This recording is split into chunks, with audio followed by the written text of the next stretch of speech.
Dans le bras de fer qui oppose le Premier ministre britannique aux parlementaires, la Cour suprême vient d'infliger un sérieux revers à Boris Johnson. Après 5 semaines de suspension de la Chambre des communes voulue par le locataire du 10 Downing Street, la plus haute juridiction du Royaume-Uni a jugé illégale une telle décision. Un délibéré à l'unanimité des 11 juges qui la composent.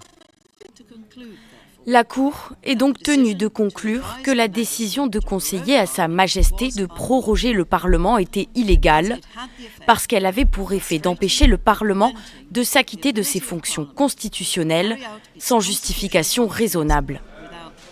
Le 28 août dernier, Boris Johnson annonçait la suspension du Parlement sous couvert de préparation de ses priorités de politique nationale. Mais cette déclaration fait l'effet d'une bombe.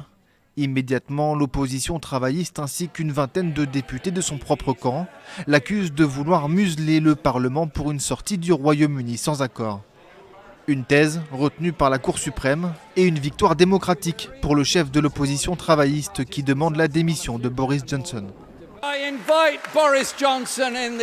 J'invite Boris Johnson à reconsidérer ses positions et à devenir le Premier ministre le plus éphémère de l'histoire. Le président du Parlement britannique a d'ores et déjà invité les députés à siéger à nouveau, et ce, dès demain matin.